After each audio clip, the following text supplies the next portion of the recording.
Next है advantages of accounting, यानी कि हमारी अकाउंटिंग की क्या क्या एडवांटेजेस होती हैं। सबसे पहला पॉइंट है complete and systematic record. Accounting is a complete and systematic record of all business transaction.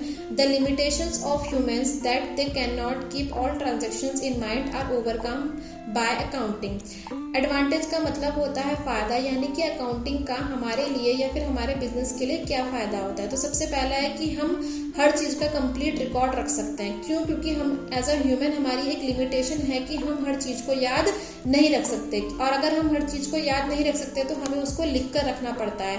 और अकाउंटिंग का मतलब ही यही होता है कि आप अपनी सारी बिजनेस ट्रांजेक्शन को एक सिस्टमैटिक तरीके से लिखें।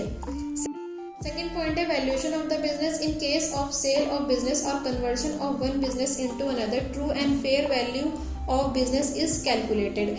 सेकेंड पॉइंट हमें ये बताता है कि हमारे बिजनेस की जो वैल्यूएशन होती है वो भी किसकी हेल्प से होती है, अकाउंटिंग की हेल्प से होती है। हमें अपनी बिजनेस की वैल्यूएशन कब करनी पड़ती है, या तो हम अपने बिजनेस को बेच रहे होते हैं या फिर हम ये पता करना चाहते हैं कि हमारे बिजनेस की इस टाइम पर मार्केट में कितनी वैल्यू है। थर्ड है evidence in court of law. The business transactions are recorded in the books of account supported by authenticated document जैसे कि vouchers etcetera. Thus the accounts can be used as evidence in the court of law. यानी कि जो हमारे accounting के जितने भी documents होते हैं, जो भी हम क्रिएट करते हैं, चाहे वो बैलेंस शीट हो, चाहे वो प्रॉफिट एंड लॉस अकाउंट हो, या फिर वो ट्रायल बैलेंस हो, वो एज अ एविडेंस हमारे कोर्ट में काम करते हैं। फोर्थ पॉइंट है इंटर फर्म और intra firm comparison. Trading and profit and loss account shows net profit earned और net loss sustained by the business. If the accounts are maintained properly, records relating to various expenses, sales, gross profit and net profit can be compared. Inter-firm और intra-firm comparison, इसका मतलब होता है कि हम अपने accounting की इंफॉर्मेशन से हम क्या कर सकते हैं, कंपेयर कर सकते हैं। कंपेयर दो तरीके से कर सकते हैं, इंटर-फर्म और इंट्रा-फर्म।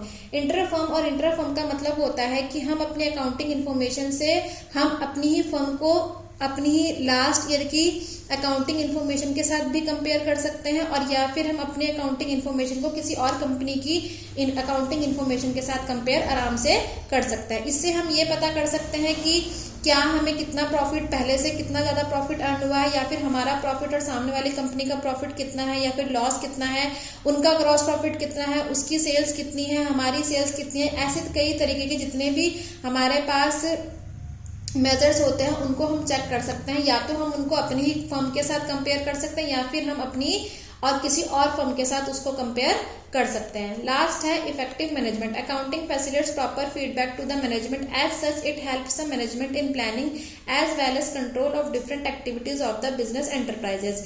इफेक्टिव मैनेजमेंट यानी कि जो हमारी अकाउंटिंग इन्फॉर्मेशन होती है वही एक अच्छा फीडबैक हमारे प्रोवाइड कराती है, किसको, मैनेजमेंट को। जैसे अभी हमने पीछे पढ़ा था ऑब्जेक्टिव में कि मैनेजमेंट को अगर कोई भी डिसीजन लेना है तो उसके लिए उसको पास क्या होनी चाहिए, उस कंपनी के अकाउंटिंग इन्फॉर्मेशन होनी चाहिए। तो अकाउंटिंग इन्फॉर्मेशन एक अच्छा फीडबैक देता है किसको, मैनेजमेंट को। फिर वो जो मैनेजमेंट होता है उसके हेल्प हो जाती है क्या चीज करने के लिए, प्लानिंग करने के लिए, और जितनी भी एक्टिविटीज हमारे बिजनेस में हो रही है उनको कंट्रोल करने के लिए।